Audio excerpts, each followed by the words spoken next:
नमस्कार मित्रों। कुछ ख़ास खबरों के साथ मैं आपके सामने हाज़िर हूँ और आज मैं कई खबरों की चर्चा करूँगा। उत्तर प्रदेश में जो लगातार सियासी और चुनावी गतिविधियाँ बढ़ रही हैं।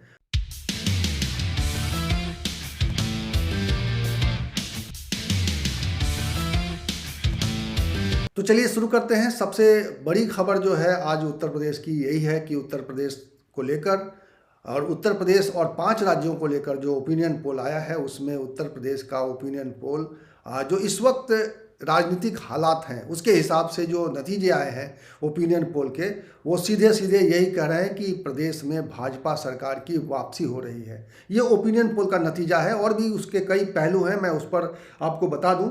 ये एबीपी न्यूज़ ने इसको सर्वे किया है। एबीपी न्यूज़ ने सी वोटर के साथ मिलकर ये सर्वे किया है और इसमें जो सवाल पूछे गए हैं, कई सवाल पूछे गए हैं, उससे जो नतीजा निकल कर आया है वो यही है कि सबसे पहला सवाल तो उनका यही था कि योगी के कामकाज से कितने लोग खुश हैं। तो उस पर 44% लोगों ने कहा है कि वो संतुष्ट हैं, लेकिन 18% ऐसे लोग मिले हैं इस सर्वे में जो कह रहे हैं कि वो कम संतुष्ट हैं और 37% लोग तो बहुत ही असंतुष्ट हैं, यानी असंतुष्ट हैं। और 1% लोगों ने कहा है कि वो नहीं समझ सकते हैं, नहीं बता सकते हैं कि योगी सरकार के बारे में उनकी क्या टिप्पणी हो।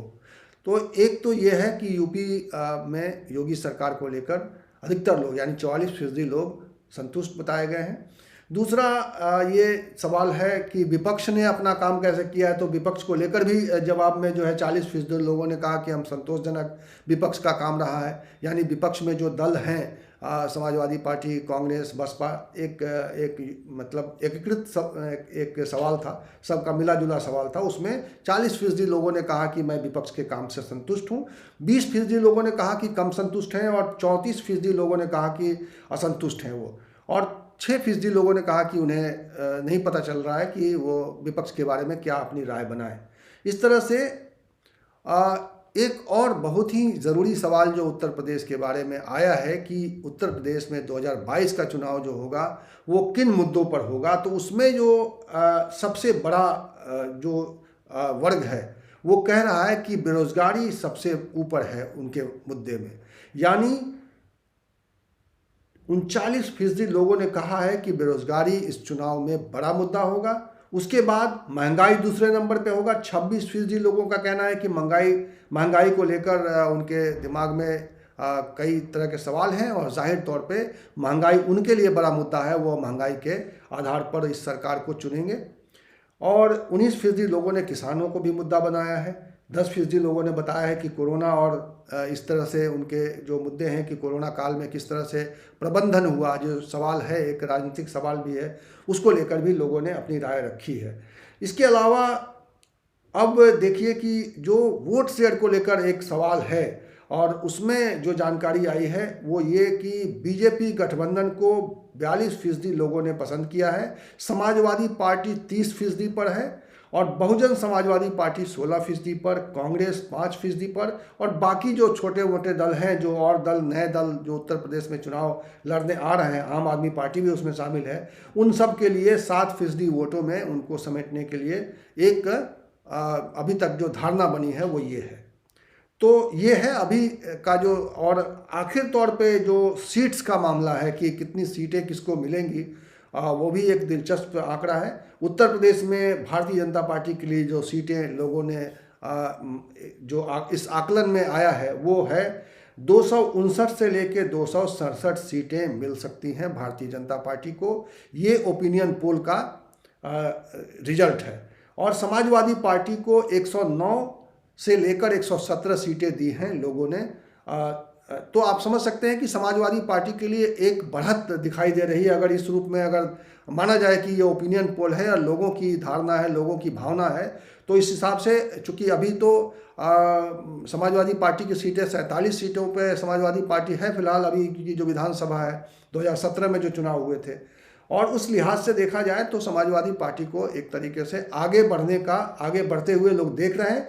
और भारतीय जनता पार्टी को जो 300 से ज़्यादा सीटें मिली हुई हैं उसको कम सीटों का आकलन दे रहे हैं। ये एक इस ओपिनियन पोल की बड़ी तस्वीर है।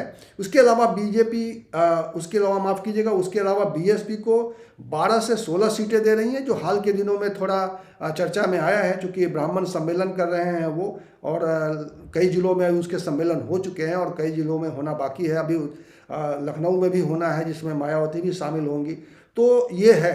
लेकिन एक और एक तस्वीर है कांग्रेस के लिए बहुत ही निराशाजनक हो सकती है, क्योंकि कांग्रेस के लिए जो सीटें लोगों ने दी है वो 3 से 60 सीटें ही रखी हैं, और ये अभी जो कांग्रेस की सीटें हैं उससे भी कम आकर टिक रही है। इस तरह से आप देखें तो ये है उत्तर प्रदेश में एक चुनावी तस्वीर लोगों ने जो रखी है ओपिनियन पोल के माध्यम से, जो एक न्यूज़ चैनल ने एक सी वोटर के साथ मिलकर किया है, एबीपी न्यूज़ ने सी वोटर के साथ मिलकर किया है, उसकी एक झलक, उसकी एक कहानी मैंने आपको बताई। लेकिन मैं आज इस वीडियो में कुछ और मसलों पर चर्चा करना चाहता हूं कि किस तरीके से उत्तर प्रदेश में जैसे जैसे चुनावी गतिविधियां तेज होती जा रही हैं, कुछ मुद्दे यहाँ पे आगे बढ़ते हुए दिखाई दे रहे हैं। एक मुद्दा उसमें से है अयोध्या का, क्योंकि अयोध्या को लेकर जितना उत्साह भारतीय जनता पार्टी में है कि अयोध्या में क्या चल रहा है, अयोध्या में राम मंदिर बन रहा है और उस मंदिर के निर्माण में भारतीय जनता पार्टी अपनी भूमिका को दिखाते हुए अपने पक्ष में एक माहौल बनाने की कोशिश कर रही है। दूसरी तरफ विपक्ष भी अयोध्या को लेकर उत्साहित दिखाई दे रहा है, और सबसे दिलचस्प पहलू ये है कि आम आदमी पार्टी ने अब तय किया है कि वो वहाँ पे 14 सितंबर को एक तिरंगा यात्रा हो चुकी है। हर शहर में लगभग सभी जिला मुख्यालयों में वो तिरंगा यात्रा की तैयारी कर चुके हैं, कई जिलों में उनकी तिरंगा यात्रा हो चुकी है। तो वो 14 सितंबर को अयोध्या में तिरंगा यात्रा करने जा रहे हैं, और वहाँ पे वो अपनी हिंदू वोटों के प्रति अपना सम्मोहन दिखाने के लिए, या कहिए कि उनके प्रति उनको आकर्षित करने के लिए वहाँ पे जो उसके आम आदमी पार्टी के जो बड़े नेता मौजूद होंगे, डिप्टी सीएम दिल्ली सरकार के हैं मनीष सिसोदिया, वो भी आ रहे हैं, और यूपी के प्रभारी संजय सिंह तो रहते ही हैं इस तरह के कार्यक्रमों में उत्तर प्रदेश में, चूँकि वो उत्तर प्रदेश के प्रभारी भी हैं। तो ये दोनों आम आदमी पार्टी के बड़े नेता ये जाकर रामलला के दरबार में हाजिरी भी लगाएंगे, दर्शन करेंगे उनका, उसके अलावा हनुमानगढ़ी भी जाएंगे। तो इस तरीके से एक अयोध्या को लेकर उनको वो अपनी भी उत्सुकता दिखाएंगे। और इसके अलावा असदुद्दीन ओवैसी जो MIM के चीफ हैं, वो भी कई बार आते रहे हैं उत्तर प्रदेश में। उन्होंने कई यात्राएं की हैं और चुनावी यात्राएं की हैं, ख़ासतौर पे पश्चिमी उत्तर प्रदेश के कई ज़िलों में वो गए हैं और उन्होंने वहाँ पे अपना जो है एक तरह से एक्टिविटी बढ़ा दी है। लेकिन अब जब वो आ रहे हैं 7 सितंबर को 3 दिनों की यात्रा पे आ रहे हैं, तो अयोध्या में, वहाँ अयोध्या के पास में रुदौली है, वहाँ से वो एक अभियान शुरू करने जा रहे हैं। तो वो भी कुछ ना कुछ अयोध्या कनेक्ट अपना एक बनाने की कोशिश कर रहे हैं। वो ज़रूर कुछ ना कुछ ऐसा संदेश देने की कोशिश करेंगे कि अयोध्या किस तरीके से उनके एजेंडे पे है। और वहाँ पे वो वैसी जो है वंचित और शोषित सम्मेलन करने वाले हैं, लेकिन आगे वो सम्मेलन करने के लिए सुल्तानपुर भी जाएंगे। लेकिन अयोध्या में वो क्या कहेंगे, रुदौली में वो क्या कहेंगे, अपने वोटरों को किस तरह का संबोधन करेंगे, चूँकि उनके साथ ओम प्रकाश राजभर की पार्टी और उनका एक गठबंधन जो भागीदारी संकल्प मोर्चा है, उसके साथ मिलकर ये चुनाव लड़ रहे हैं। तो देखने वाली बात होगी कि इस कार्यक्रम में उनके साथ और कौन लोग शामिल होते हैं और किस तरीके से, क्या कोई गठबंधन का वहाँ गठबंधन की ताकत दिखाई देती है, या उनका अपना कार्यक्रम होगा, उनके अपने कार्यकर्ता होंगे। ये भी एक, चूँकि जैसे जैसे चुनावी गतिविधियाँ बढ़ रही हैं और उनके गठबंधन में शामिल होने को लेकर भी बीच में कुछ सवाल उठे थे, लेकिन उन सवालों को दरकिनार करते हुए अभी तक दोनों ही लोग कह रहे हैं, ओम प्रकाश राजभर भी कह रहे हैं कि MIM के नेता असदुद्दीन ओवैसी उनके साथ बने हुए गठबंधन में। उधर उनके MIM के हालांकि एक नेता ने राजभर के बारे में कुछ ऐसी टिप्पणी की थी जिसको लेकर कुछ बवाल मचा था, लेकिन अभी तक ओवैसी ने ऐसी कोई बात नहीं कही है कि वो इस गठबंधन का हिस्सा नहीं है। तो अब देखना होगा कि किस तरह से इस गठबंधन का हिस्सा होकर वो अयोध्या के पास रुदौली में कार्यक्रम करते हैं या अपने स्तर पर वो ये कार्यक्रम करते हैं। भारतीय जनता पार्टी भी अब तेजी से अपने कदम ज़मीन पर आगे बढ़ाने जा रही है। चुनावी मैदान में वो खुद को अब किसी भी दल से पीछे नहीं रखना चाहती है, बल्कि वो आगे रहना चाहती है और इसके लिए वो लगातार प्रयास करती हुई दिखाई दे रही थी। अभी एक भारतीय जनता पार्टी के केंद्रीय यूनिट से कार्यक्रम जन आशीर्वाद यात्रा जो हुई थी, उसमें आपने देखा होगा कि कई शहरों में जो केंद्रीय मंत्री बनाए गए हैं अभी भारतीय जनता पार्टी और उनके सहयोगी दलों के, उन सब को एक टास्क दिया गया था कि वो जन अधिकार यात्रा, जन आशीर्वाद यात्रा के जरिए लोगों के बीच में जाएं और भारतीय जनता पार्टी के पक्ष में एक माहौल तैयार करें। तो वो कार्यक्रम ख़त्म हो गया है। तो अब दूसरा एक कार्यक्रम वो शुरू करने जा रहे हैं 5 सितंबर को, यानी अगले रविवार को एक कार्यक्रम है, बड़ा कार्यक्रम है। ये पहले स्तर पर तो ये सभी मंडल मुख्यालयों पर होगा, जिसमें योगी आदित्यनाथ, प्रदेश के अध्यक्ष स्वतंत्र देव सिंह, इसके अलावा जो केंद्रीय प्रभारी हैं, डिप्टी सीएम्स हैं, ये सब अलग अलग जगहों पे होंगे और ये प्रबुद्ध सम्मेलन किया जाएगा, प्रबुद्ध वर्ग सम्मेलन किया जाएगा। इसमें हमारे समाज के सभी जो प्रबुद्ध वर्ग हैं, जो अलग अलग प्रोफेशनल्स हैं, उनको एक साथ लेकर अपने बारे में और अपनी जो योजनाएं हैं उनकी, उसके बारे में वो बात करेंगे और उनके माध्यम से एक समाज में संदेश देना चाहते हैं कि हम क्या करना चाहते हैं। और इसकी कई स्तरों पे इसकी इस तरह के कार्यक्रम करने की कोशिश इसलिए भी हो रही है, जिसके बारे में मैं आपको चर्चा कर रहा हूं कि कैसे इस चीज़ को भारतीय जनता पार्टी कितना अहमियत दे रही है।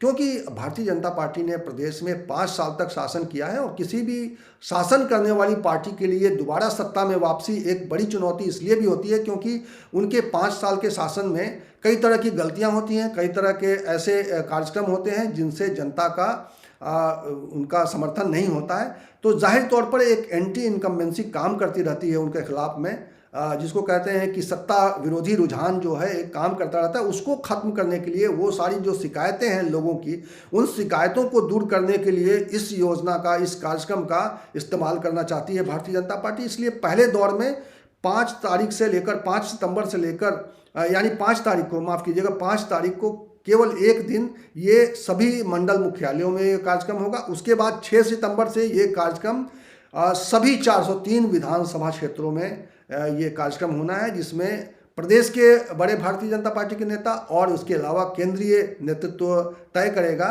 और उसके बाद केंद्रीय नेता भी इसमें शामिल हो जाएंगे धीरे धीरे।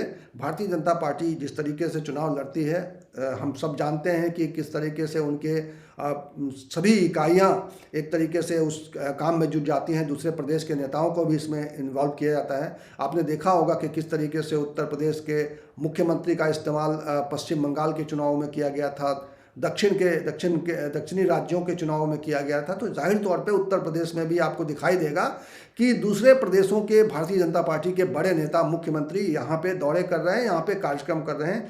तो इसकी एक लंबी कड़ी है और इस कड़ी की कोशिश ये है, इस कार्यक्रम की कोशिश ये है कि प्रदेश की जनता में जो नाराज़गी गई है, जो नाराज़गी पैदा हुई है, ख़ास तौर पे कोरोना के दूसरे दौर में जो जिस तरह से घटनाएं हुई हैं प्रदेश में, जिस तरह से अव्यवस्था का एक आलम दिखाई दिया है, उसको भारतीय जनता पार्टी समझती है। हालांकि उसको वो उसके नेता इसको ऑन रिकॉर्ड स्वीकार नहीं करते हैं। जब पत्रकार उनसे सवाल पूछते हैं तो वो स्वीकार नहीं करते हैं, अपनी पब्लिक मीटिंग्स में इसको स्वीकार नहीं करते हैं। प्रधानमंत्री तो तारीफ़ कर चुके हैं कि बहुत अच्छा काम हुआ है, योगी जी ने बहुत अच्छा काम किया है दूसरे दौर में, जिसको लेकर काफ़ी बवाल मचा था। लेकिन वो जानते हैं, उनके पास इस बात की जानकारी है अंदरूनी सोर्सेज से कि लोगों में नाराज़गी है, उस नाराज़गी को कैसे ख़त्म किया जा सकता है, इस कार्यक्रम के जरिए उसकी कोशिश है। इसके अलावा वो जानना चाहते हैं इस कार्यक्रम के जरिए कि लोग अब भारतीय जनता पार्टी से आगे आने वाले समय में किस तरह की अपेक्षाएं रखते हैं, अगर वो सत्ता में